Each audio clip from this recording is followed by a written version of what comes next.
మనం 15వ రోజు ప్రవచనంలోకి వచ్చాం. ఈ రోజు నుంచి అరణ్యకాండ ప్రారంభమవుతుంది. వాగర్ధావివ సంపృక్తౌ వాగర్ధ ప్రతిపత్తయే జగత పితరౌ వందే పార్వతీ పరమేశ్వరౌ. హరి ఓం. పరమేశ్వర స్వరూపమైన సభకి నమస్కారం. ఈశ్వరానుగ్రహం చేత నిన్నటికి అయోధ్యకాండని పూర్తి చేసి ఇవాళ అరణ్యకాండలోకి ప్రవేశిస్తున్నాం. రామాయణం బాలకాండలో రాముడు శ్రీరాముడు అవుతాడు. శ్రీరాముడు అవడం అంటే మనకి ఒక సంప్రదాయం ఉండేది ఏమిటి, అసలు ఉండాలి, అది న్యాయం కూడా. వివాహం అయిపోయిన తరువాత మగవాడు ఎప్పుడైనా తన పేరు వ్రాయవలసి వస్తే తన పేరు ఒక్కటే రాయకూడదు. అయ్యా మీ పేరు రాయండి అన్నారనుకోండి, ఎక్కడా కూడా ఉట్టి చాగంటి కోటేశ్వరరావు అని రాయకూడదు, శ్రీ చాగంటి కోటేశ్వరరావు అని రాసుకోవాలి.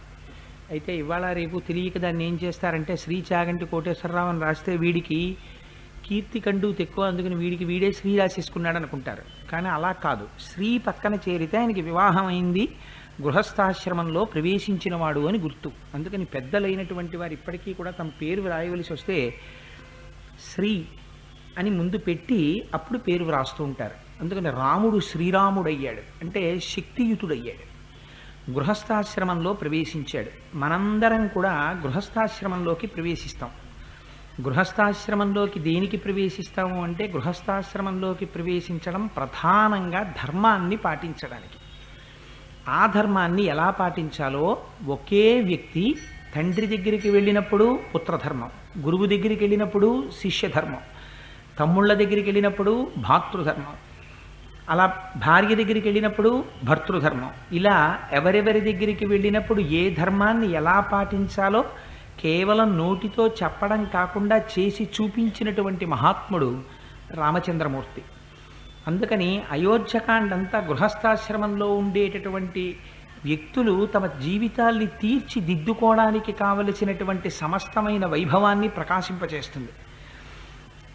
ఆ అయోధ్యకాండలోనే మనం సనాతనమైనటువంటి ఆర్షధర్మంలో తపస్సు చేసినటువంటి మహాపురుషులకు ఉండేటటువంటి శక్తి ఎటువంటిదో నిరూపిస్తారు. అందుచేతనే అందులో భరద్వాజ మహర్షి భరతుడికి ఆతిథ్యం ఇచ్చినప్పుడు తన యోగశక్తి చేత ఎన్నింటిని సృష్టి చెయ్యగలిగాడో దాన్నంతటినీ నిరూపిస్తారు.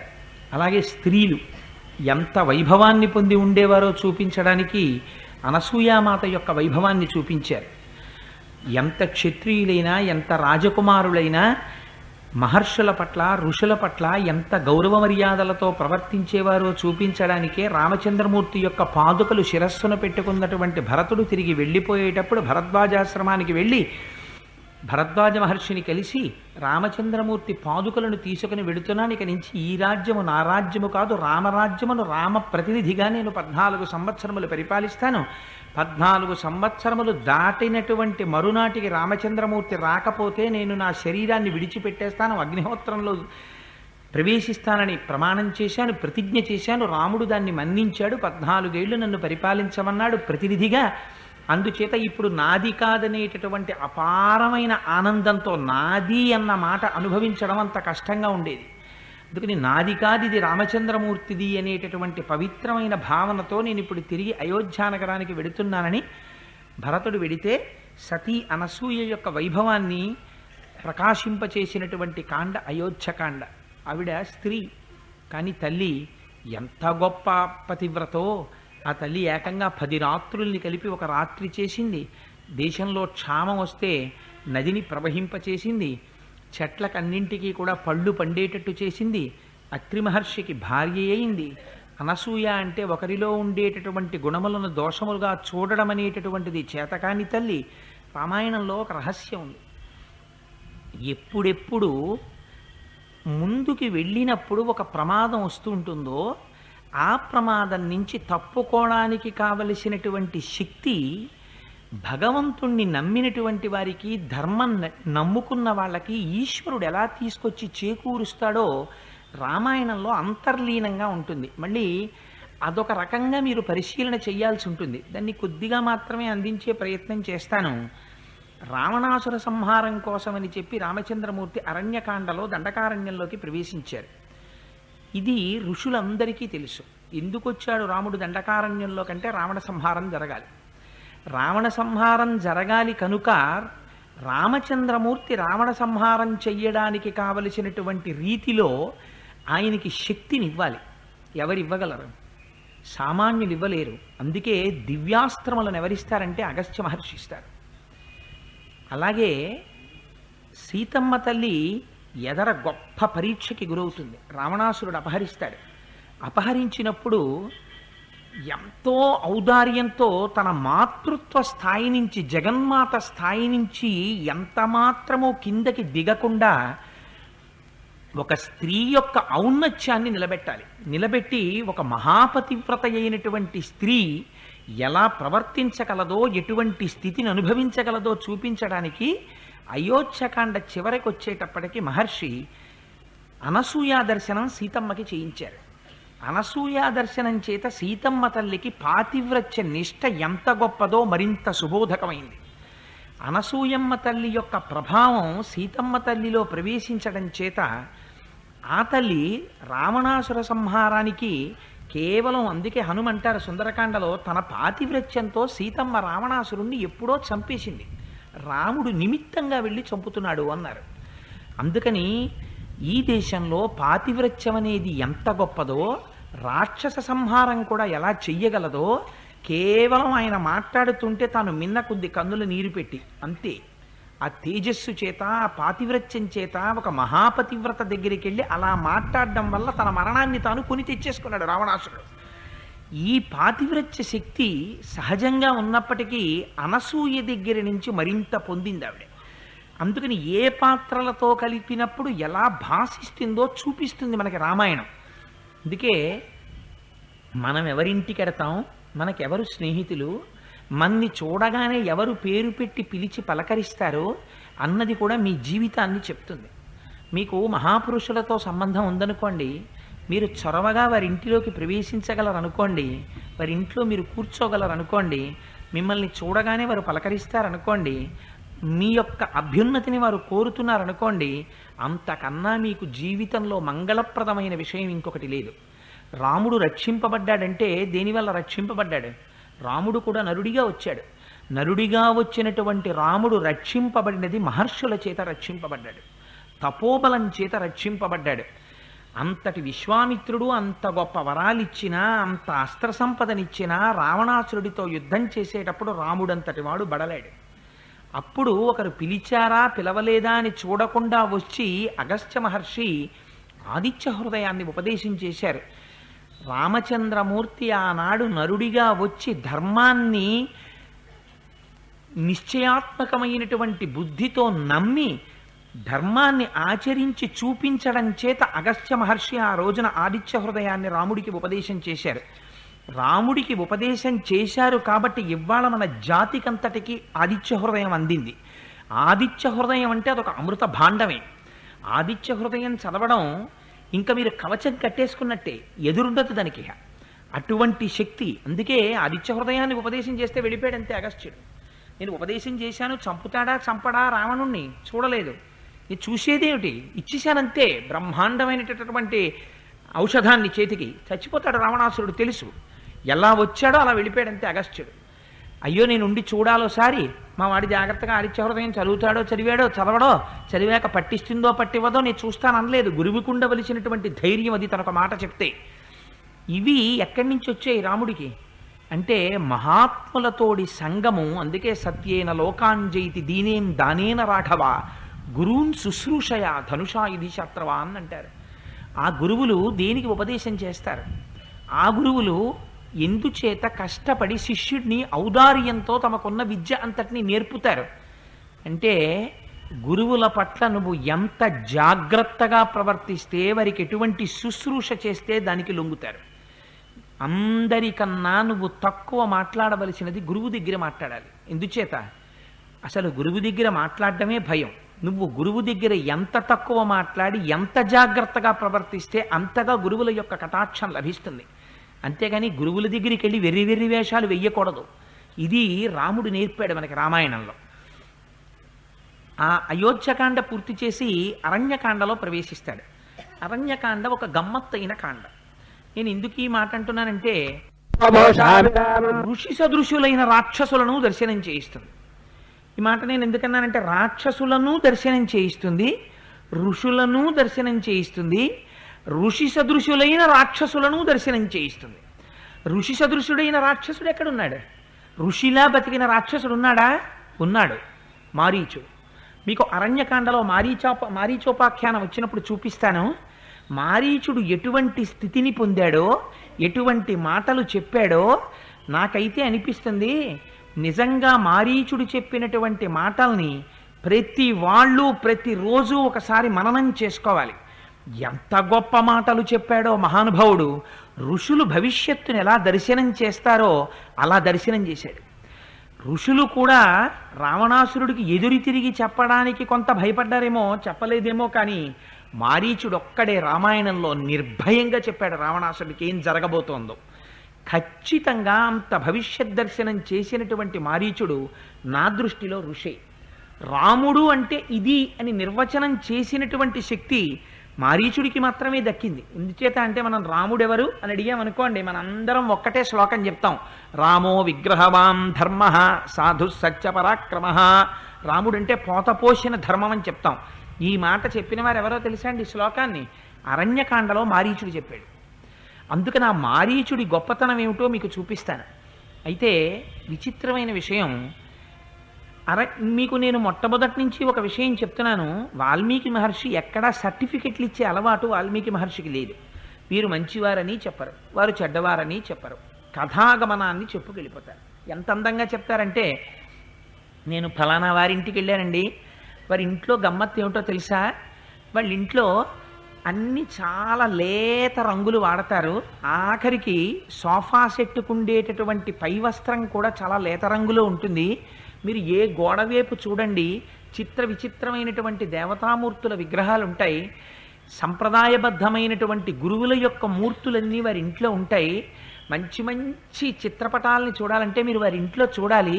మీకు ఎక్కడ ఏవి ఇతర ఫోటోలు కనపడవు, అన్ని దేవతామూర్తులే అలంకారం చేసి ఉంటాయి. మీరు వారి కబ్బోర్డ్స్లో చూస్తే అన్ని భగవత్ సంబంధమైనటువంటి వ్యాఖ్యాన సంబంధమైన పుస్తకాలన్నీ కనపడుతుంటాయి. వాళ్ళ ఇంట్లో అన్నిటికన్నా అందంగా ఉండే గది ఏదో తెలుసా?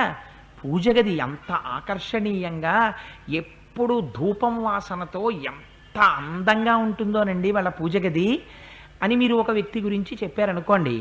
చెప్పి వేరొక వ్యక్తి గురించి చెప్పేటప్పుడు ఆయన ఈ పక్కనంతా కొంచెం నెత్తురు అంటుకుని ఉంటుందండి, కళ్ళు ఇలా ఎర్రగా క్రోధంతో తిరుగుడు పడిపోతూ ఉంటాయి. ఆయన వెళ్ళేటప్పుడు మనం వారి ఇంటికి ఎప్పుడైనా వెడితే ఆయన చేతిలో ఎప్పుడు చూడండి ఎర్రగా కాలిన మాంసం ముక్కలు పళ్ళెంలో పెట్టుకుని తింటూ ఉంటాడు, మద్యం తాగుతూ ఉంటాడు, కనుగుడ్లు తిరుగుడు పడుతూ ఉంటాయి, ఒంటి మీద వస్త్రం సరిగ్గా ఉండదు, ఆ వక్షస్థలం అంతా పైకి కనపడేటట్టు వస్త్రం దిగజార్చుకొని కూర్చుని మాట్లాడుతుంటాడు అని ఒక వ్యక్తి గురించి మీరు చెప్పారనుకోండి. ఇంకా రెండో వ్యక్తి ఎటువంటి వాడో మొదటి వ్యక్తి ఎటువంటి వాడో మళ్ళీ వివరించి చెప్పాలా? చెప్పక్కర్లేదు. వాల్మీకి మహర్షి యొక్క గొప్పతనం అదే అరణ్యకాండలో. ఈ రెండు చోట్లకి రాముడు వస్తాడు. గమ్మత్ ఏమిటో తెలుసా అండి? అదేమిటది రాక్షస స్థానం కదా, నేను ఎందుకు వెళ్ళాలి అని రాముడు వెళ్లకుండా ఉండడు. ఇది ఋషులుండే స్థానం కదా, నేను వెళ్ళాలి అని అక్కడికే వెళ్ళాడు.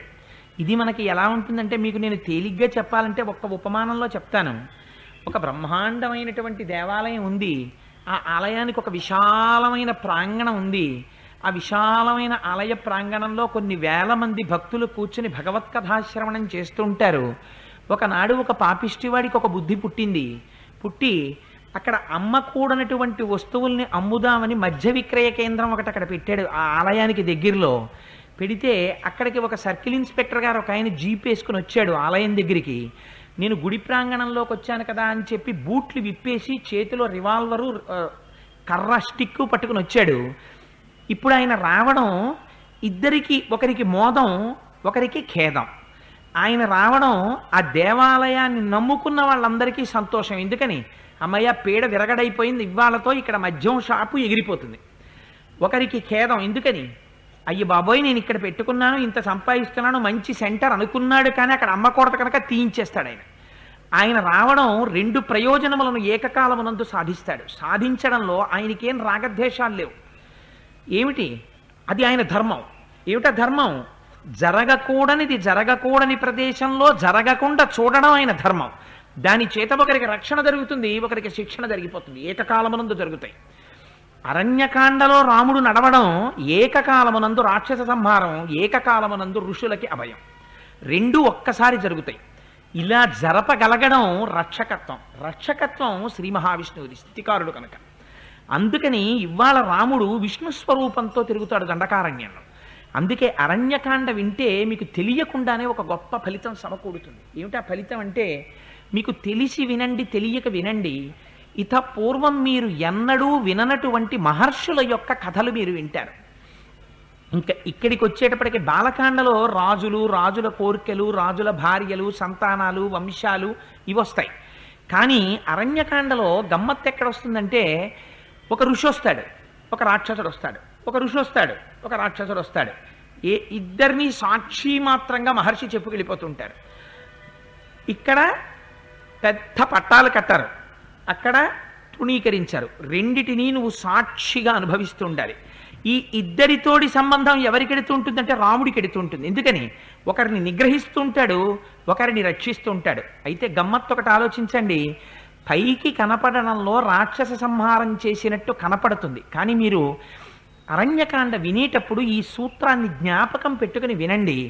అరణ్యకాండలో చనిపోయే రాక్షసులందరూ ఒక మాట చెప్తుంటారు, మాకు శాపం ఉండి ఇలా అయిపోయాం, మా శాపం తీరిపోయింది అంటుంటారు. అందుచేత ఏమైంది? ఆయన రాక్షస సంహారం చెయ్యడంలో కూడా ఉద్ధరణే ఉంది. ఎందుకని? వాడు ఒకప్పుడు ఒక గంధర్వుడు, వాడు ఒకప్పుడు ఒక యక్షుడు, ఒకప్పుడు స్వర్గలోకంలో ఉండేవాడు. ఏమైపోయాడు? ఒక రోజున తెలియకూడనటువంటి విషయంలో ప్రవర్తించకూడని రీతిలో ప్రవర్తించాడు. అందుచేత పెద్దల యొక్క ఆగ్రహానికి గురయ్యాడు, రాక్షసుడిగా జన్మించాడు. ఇలా రాక్షసుడిగా ఎంతకాలం ఉండిపోవడం తనకిష్టం. అందుకని శాపానుగ్రహం అడిగాడు. అయ్య బాబోయ్, నేను ఈ శాపం నుంచి ఎప్పుడు విముక్తి పొందుతానని అడిగాడు. ఫలానా వారు వస్తే నువ్వు శాపం నుంచి విముక్తుడు అవుతావు అన్నారు. ఏది మనకిష్టం? హైదరాబాద్ ఎడతాం, హైదరాబాద్ వెళ్ళి 10 రోజులు పడుతుంది పని అనుకుని హైదరాబాద్ నుంచి మళ్ళీ 10 రోజుల తర్వాత వెనక్కి రావడానికి రిజర్వేషన్ చేయించుకున్నారనుకోండి, మీకు నిజంగా 10 రోజులు హైదరాబాదులో పనవకపోతే ఇష్టమా? మీరు వెళ్ళిన పని అనుకోకుండా 3 రోజుల్లో అయిపోయింది అనుకోండి. అనిపోతే అయ్యయ్యో దిక్కుమాల పని అయిపోయింది 3 రోజుల్లోనూ, 10 రోజులు ఈ ఆఫీస్ చుట్టూ తిరగాలనుకుని 10 రోజుల తర్వాత రిజర్వేషన్ చేసుకున్నాను, ఏమిటో ఈ పని ఇలా అయిపోయింది 3 రోజుల్లో అని ఏడిచినవాడు ఎవరైనా ఉంటాడా? అమ్మయ్య అయిపోతే అయిపోయిందిరా బాబు, 10 రోజులు అనుకున్నాను 3 రోజుల్లో అయిపోయింది, హాయిగా ఇంటికి పోతానంటాడు. ఇంటికి పోవడం అంటే హాయి ప్రతివాడికి. అందుకే 5 అయితే సంతోషం, ఆఫీసులో హాయిగా ఇంటికి పోవచ్చు. 10 అయితే దుఃఖం, బాబోయ్ ఆఫీస్కి వెళ్ళాలి. ఇది ఏమవుతుంది? ఎప్పుడు స్వస్థానమునకు వెళ్ళిపోవడం ఎందే మనిషికి అభిరుచి ఉంటుంది. అందుకని తను ఏ స్థితి నుంచి వచ్చాడో ఆ స్థితికి మళ్ళీ వెళ్ళిపోవాలి. ఒక గంధర్వుడు రాక్షసుడిగా వచ్చాడు, ఈ రాక్షసుడు మళ్ళీ గంధర్వుడిగా వెళ్ళిపోతున్నాడు. కాబట్టి ఇప్పుడు ఏమవుతోంది?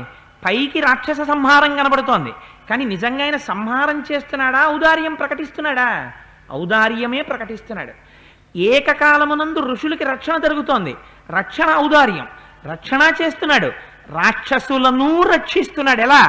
రాక్షసుల్ని రక్షిస్తున్నాడంటే ఇంకా మీరు బాగా చంపేయండి అని కాదు, రాక్షస శరీరంలో ఉన్న వాళ్ళని విడిపించి వాళ్ళ యొక్క యథా శరీరములకు పంపించేస్తున్నాడు.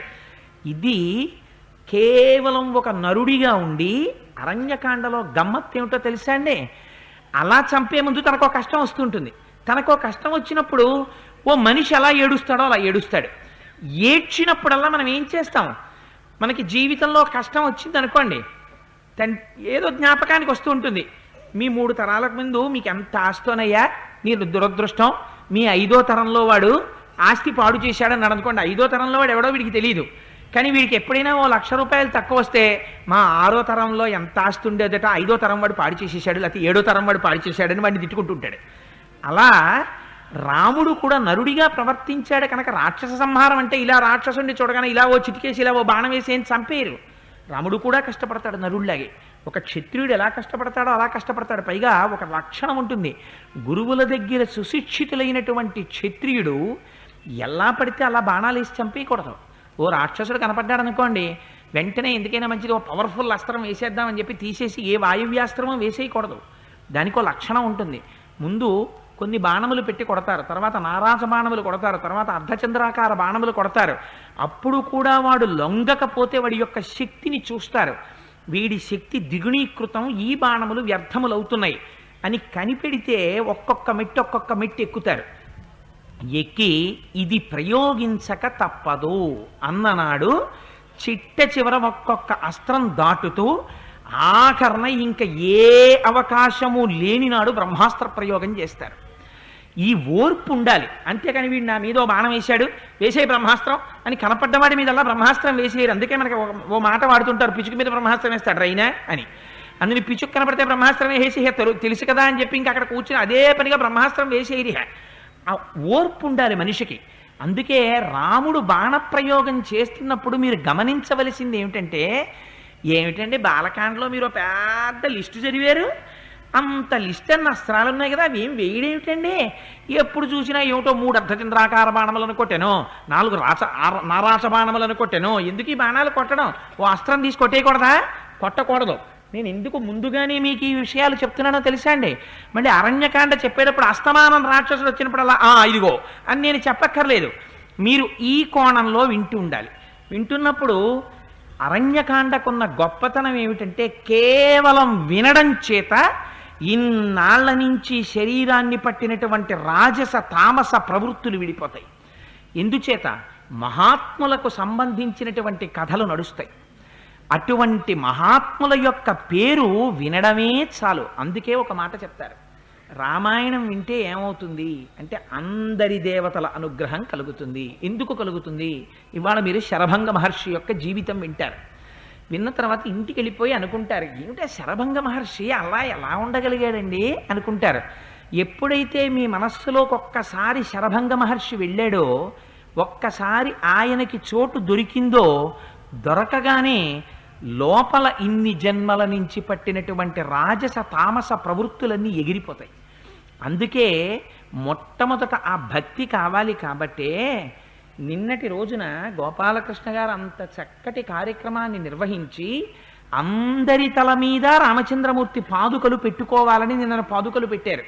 అయితే ఇంతకు ముందెన్నడూ ఇట్లాంటి కార్యక్రమం ఒకటి జరిగి ఉండవచ్చు, జరగలేదనడానికి నాకున్న అధికారం ఏమిటి? కానీ అంత కార్యక్రమం జరిపేటప్పుడు ఇట్నుంచి కాకుండా అట్నుంచి వదిలితే ఇంకా బాగుండేదండి అన్న ఆలోచన మనకి తర్వాత రావచ్చు. కానీ ఒక కార్యక్రమం జరిగినప్పుడు ఒక్కొక్కసారి ఏదైనా కొంచెం లోటు ఉండొచ్చు, ఒక్కొక్కసారి ఒకరికి వచ్చినటువంటి గొప్ప ఊహ నిర్వాహకులకు ఆ సమయంలో వచ్చి ఉండకపోవచ్చు. కానీ అందరికీ సాధ్యమైనంత ప్రయోజనం చేకూర్చాలనే నిన్న విశ్వ ప్రయత్నం చేశారు. అందులో రామచంద్రమూర్తి అనుగ్రహం ఉండబట్టే అందరూ నిజంగా అటువంటి క్రమశిక్షణ పాటించారు. నిజంగా రామపాదుకలు అందుకునేటప్పుడు ఎంత భక్తితో రావాలో అంత భక్తితో వచ్చి వెళ్ళారు. దానికి నిజంగా మీ అందరికీ మేమందరం కృతజ్ఞులమై ఉండాలి. ప్రత్యేకించి నేను వ్యక్తిగతంగా మీ అందరికీ కృతజ్ఞతలు తెలియచేసుకుంటున్నాను. ఎందుచేత అంటే వీడెంతటి వాడు, వీడు ఇలా అంటే మనం కూర్చోవడమా అని మీరు ఒక్క క్షణం అనుకుంటే నేను అలా అనలేను. నేను మీలాంటి ఒక సామాన్య గృహస్థుని. ఇక్కడ ఉన్న ఎందరో పెద్దల కన్నా నేను తక్కువ వాణ్ణి. ఇక్కడ ఉన్న వాళ్ళల్లో నాతో సమానులు ఉన్నారు, నాకన్నా అధికులు ఉన్నారు. యథార్థమునకు నా దగ్గర తెలుసుకోవలసిన వాళ్ళు కానీ, నా దగ్గర చదువుకోవలసిన వాళ్ళు కానీ, నా దగ్గర చెప్పించుకోవలసిన వాళ్ళు కానీ లేరు. కానీ ఏమి ఔదార్యం నిన్నటి రోజున ఇలా అంటే కూర్చున్నారంటే మీవి ఎంత సంస్కారభరితమైన హృదయాలో. వీడిలా అనడం ఏమిటి, మనం కూర్చోవడం ఏమిటి అని ఒక్కరు అనుకోలేదంటే మీరు ఎంత భక్తులో. అందుకని మీకు నేను కృతజ్ఞతలు ఆవిష్కరిస్తూ ఒక్కసారి ఆ అరణ్యకాండని ప్రారంభం చేద్దాం.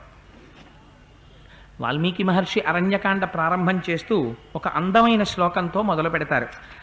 దదర్శ రామో దుర్ధర్ష తాపసాశ్రమ మండలం కుశచీర పరిక్షిప్తం బ్రాహ్మ్యా లక్ష్మ్యా సమావృతం ప్రవిశ్యతు మహారణ్యం దండకారణ్యమాత్మవాన్. ఆత్మవాన్, ఆత్మని గురించి తెలిసినటువంటి వాడు, ఆత్మని గురించినటువంటి జ్ఞానమున్నవాడు ఆత్మయే అవుతాడు. బ్రహ్మవిద్ బ్రహ్మైవ భవతి. అందుకని అద్వైతానుభూతిని పొందగలిగినటువంటి జ్ఞానమున్నటువంటి రామచంద్రమూర్తి దండకారణ్యములోకి ప్రవేశించి దుర్ధర్షుడై అంటే అపారమైనటువంటి వీర్య పరాక్రమముల చేత వేరొకరి చేత నిగ్రహింపబడడానికి అటువంటి స్థితి లేనివాడై తాను కొన్ని కోట్ల మందిని నిగ్రహించగలిగినటువంటి సమర్థుడై అరణ్యములో ప్రవేశించి మొదట ఎటువైపుకి వెళ్ళాడు? తాపసాశ్రమ మండలం. తాపసులైనటువంటి వారు ఎటు ఉంటారో అటువైపుకి వెళ్ళాడు. వెళ్ళి, తాపసులంటే తపస్సు చేస్తున్నవారు. తపస్సు అంటే ఏమిటి? బాహ్యమునందుండేటటువంటి భోగములయందు అనురక్తి సన్నగిల్లి ఆంతరమైనటువంటి బ్రహ్మమును తెలుసుకోవడం కోసమని ఈ శరీరము పడేటటువంటి ఖేదమును కూడా మరచి ఈశ్వర సంబంధమైనటువంటి కార్యక్రమముల యందు అనురక్తి కలిగిన వాడై సత్వగుణంతో ప్రవర్తించి నిత్యకర్మానుష్ఠానములు చేసేటటువంటి స్థితప్రజ్ఞులైన వాళ్ళు, మహాపురుషులైన వాళ్ళు, భక్తులైన వాళ్ళు ఎవరుంటారో వారు తాపసులు. అటువంటి తాపసాశ్రమ మండలం, అటువంటి తాపసులున్న వైపుకి రాముడు బయలుదేరాడు. ఇప్పుడు మీరేం చెయ్యాలి? ఇలా వింటూ రాముడు ఏ తాపసుల వైపుకి వెళ్ళాడో రాముడు నిష్కారణంగా ఎటు పడితే అటు వెళ్ళాడుగా. ఎటువంటి మహాపురుషుల ఆశ్రమాలకు వెడుతున్నాడో ఆ ఆశ్రమాలు ఎలా ఉంటాయో మీరు ఈ చెవితో వింటున్నప్పుడు మనస్సు దర్శనం చేస్తుంది ఆ ఆశ్రమాల్ని. ఆశ్రమాల గురించి వర్ణన జరిగితే ఆశ్రమాన్ని దర్శనం చేస్తే ఏమవుతుంది? ఎందుకు రామాయణానికి అంత శక్తి వచ్చింది అంటే మీకు ఒక్క విషయం చెప్తాను. భాగవతం దశమ స్కంధంలో యశోదాదేవి చెప్పింది ఆ ఫలితాన్ని. గత జన్మంబులనేమి చేసితిమో, ఎవ్వరికేమి పెట్టితిమో, ఏ చింతారతిన్ పొద్దుపుచ్చితిమో అని, ఏ సిద్ధాశ్రమమునం త్రొక్కితిమో, ఇప్పుడు చూడగంటిమిచటన్ కృష్ణార్భకున్ నిర్భయున్. ఒక్కొక్కనాడు పిల్లలకి ప్రమాదం వస్తుంది. ఆ ప్రమాదం మీరు తప్పించగలిగినటువంటి ప్రమాదం కాదు. మీ బుద్ధి కానీ మీ పిల్లల బుద్ధి కానీ ఆనాడు ఆ ప్రమాదం నుంచి తప్పించలేదు.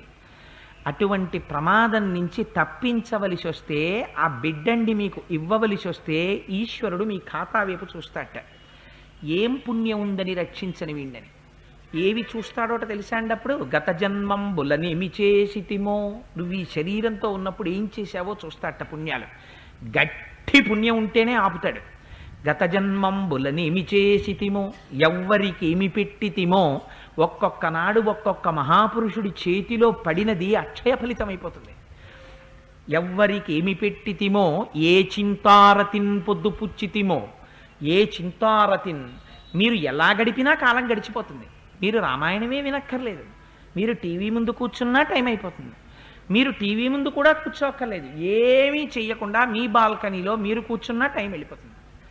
కానీ మీరు ఎలా గడుపుతున్నారన్నది లెక్క పెట్టేవాడు మాత్రం ఒకడున్నాడు. వాడు చిత్రంగా ఇక్కడ కూర్చుని గుప్తంగా ఖాతా రాస్తాడు. వాడు చిత్రగుప్తుడు. వాడే ఈశ్వరుడు. వాడు ఇక్కడ అన్ని లెక్కలు రాస్తాడు. మీరు ఏం విన్నారు, ఏం చదివారు, ఏం చేశారు ఈశ్వరానుగ్రహం కోసమని చూస్తాట. ఏ సిద్ధాశ్రమమునం త్రొక్కితిమో, మహాపురుషులై తపస్సులు చేసినటువంటి వాళ్ళు అన్ని సుఖాల్ని విడిచిపెట్టి ఈశ్వరుడి కోసమని తపస్సు చేస్తారు. వాళ్ళు రాగద్వేషాలకి అతీతులు. వాళ్ళకి ద్వంద్వాలు ఉండవు. వాళ్ళు సుఖదుఖముల రెండింటి యందు సమానంగా ఉంటారు. తుల్య నిందా స్తుతిర్మౌని సంతుష్టో ఏనకేనచిత్ అనికేత స్థిరమతి భక్తిమాన్ మే ప్రియో నరః అంటాడు భగవానుడు భగవద్గీతలో. అలా ద్వంద్వాతీతులై ఉంటారు. అటువంటి మహాపురుషుడి ఆశ్రమాన్ని మీరు తొక్కారనుకోండి. తొక్కడం అంటే ఏంటి? కాలు పెట్టడం. కాలు పెట్టడం అంటే ఏంటి? ఆ దర్శనం కోసమని మీరు ప్రయత్నపూర్వకంగా వెళ్ళారనుకోండి, ఆ ఫలితాన్ని చూస్తాట. ఇప్పుడు చూడగంటిమిచటన్ కృష్ణార్భకు నిర్భయున్.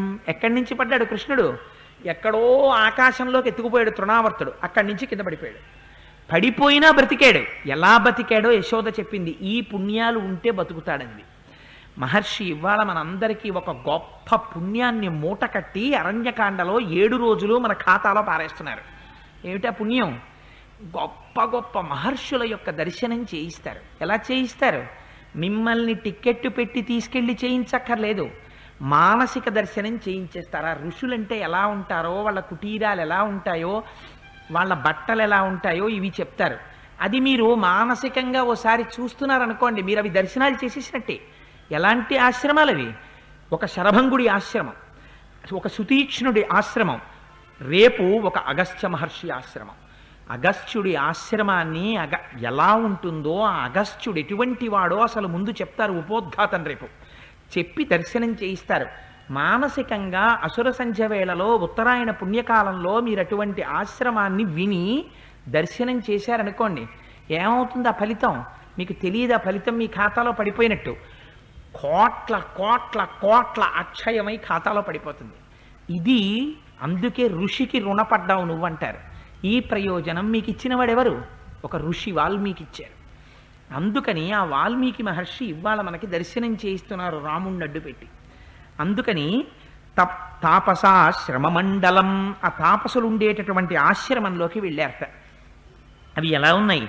పుణ్యైశ్చ నియతాహారై శోభితం పరమర్షిభిః తద్బ్రహ్మ భవన ప్రఖ్యం బ్రహ్మఘోష నినాదితం బ్రహ్మవిద్బ్రహ్మహాభాగై బ్రాహ్మణైరుపశోభితం. అక్కడికి వెడితే పుణ్యైశ్చ నియతాహారై, అన్నిటికన్నా ముందు దేని గురించి చెప్పారో తెలుసా అండి? నియతాహారై